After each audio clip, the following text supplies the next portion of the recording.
Greetings from Bulgaria, I'm Vulkk, and it's been quite some time since the previous video in this series. Today I want to talk and show you how to highlight and order very neatly and nicely all of your buffs on this tab here, so you would easily recognize what we are doing.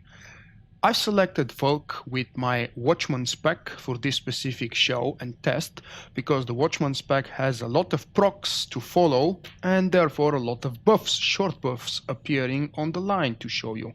First, I would like to talk about the appearance of the buffs, and obviously I will show you how they look.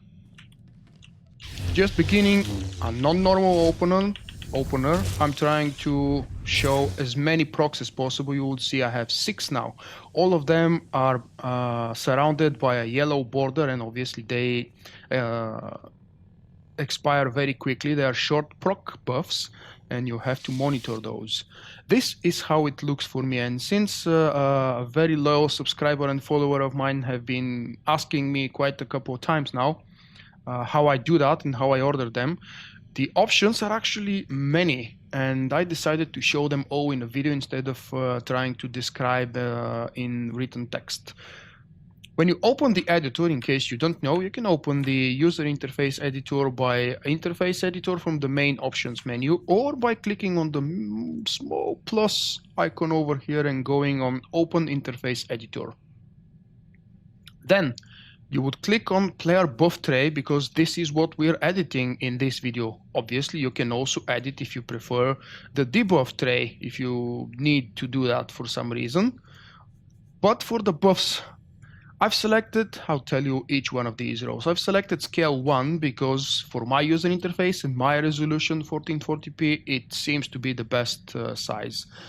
One tip, it's always a good idea to have the icons as big as possible, especially when you are playing a proc related and proc dependent spec. You would want to have all of those buffs available and easily recognizable, especially with their duration. That's also helpful.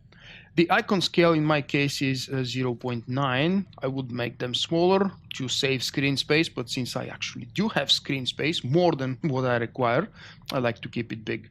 Alpha must be on 100. It's not a good idea making the buffs semi or nearly completely transparent. You need those buffs. They're here for a reason, and they show you how to play and what to play, just in case you're not able to memorize, let's say, a 6-minute boss fight or a 15-minute video, PvP video for whatever reason, doing a specific rotation. Right, next row is effects per row. I would like to keep them as 5 because there are so many buffs and debuffs in the game that if you click to the left and make them 4, 3, or even less per row, you would have a huge skyscraper column stacking up through the middle of the screen at some point during a boss fight or a PvP match.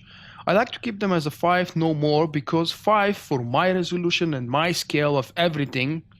You remember that there is different scaling for every single component of the user interface, so depending on how you scale everything else, for my setup, 5 seems to be just about before the middle of the big HP bar. Not the HP bar per se, but you know that module here, the player frame. Moving on to the next row, we have enabled or disabled. Obviously, you need the buffs enabled. The buff icons are one of the most important things to monitor and to watch during a combat, regardless of what the combat is. And then we go to the layout options. Tray expands vertically because I like to keep my buffs above. There is no space to go below. But if you, for example, play with a more classical user interface where your HP bars would be up here or maybe up here in the middle, it's better to make those tray expand vertically down.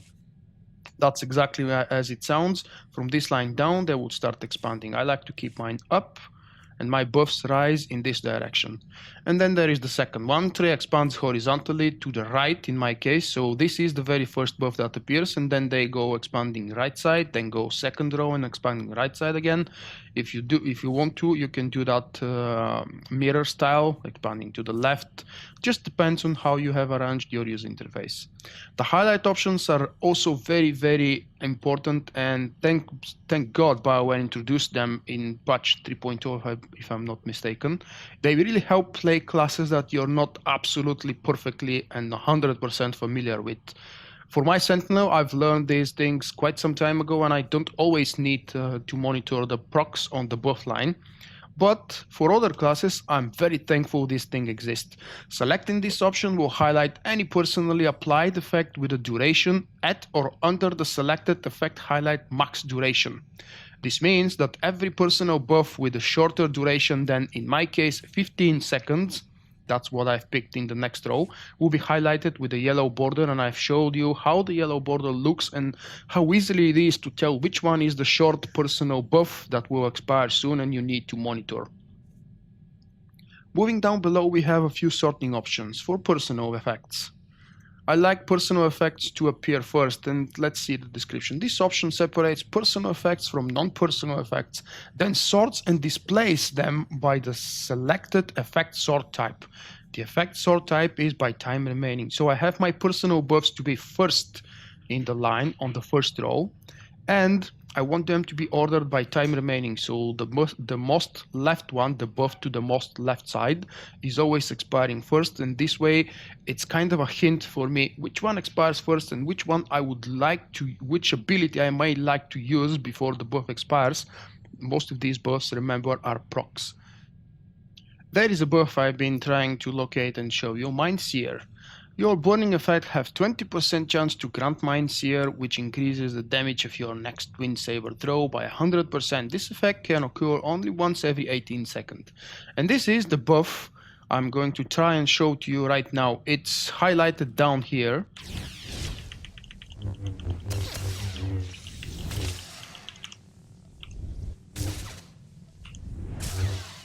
Come on, proc please.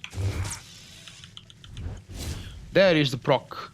The Twin Sabers is procced, and you could also see it right here, Mind Seer. It is not exactly a personal buff, and because of that it's not highlighted, but that's why we have a highlight right here. Personal buff is somehow different. Yes, all of these buffs here are personal, but for some reason BioWare is making them separated. I still don't know why and how. If you have a theory, share it with me down in the comments. But it's also important not to monitor these little yellow border lines here for the personal buffs and their durations when it comes to procs and specific abilities to be used. You also have to monitor those. And here is another extra tip that's not really related to the video. It's about my user interface. I'd like to keep everything here in a relatively close and small area so I can see everything with one quick glimpse of an eye. I have my icons and the procs. I have my most important thing at the HP, so I know when I'm about to die, and I also know what kind of resource I have available, how I build the focus. And very much down below is a selection of all my active abilities that I'm constantly using. So that's wrap up for the video. I forgot to mention, but obviously it's going to be down in the description of the video. If you'd like, you can download my user interface, and it's now attached as an extra my key binding options for this character. So the way you see them here, you would be able to test them out for yourself. That would probably not be a good idea for most of you, but hey, if you have a little bit more free time to spend, why not do it and experiment? I'm using this layout and keybind setup for absolutely all of my characters now, and it's really easy for me because I always know what kind of ability is attached to what kind of a shortcut. For example, my resource building abilities are always on cue. In this case, it's Zilla Strike, and so on and so on. Wrapping up the video. Thank you very much for watching. I will see you next time. Bye bye.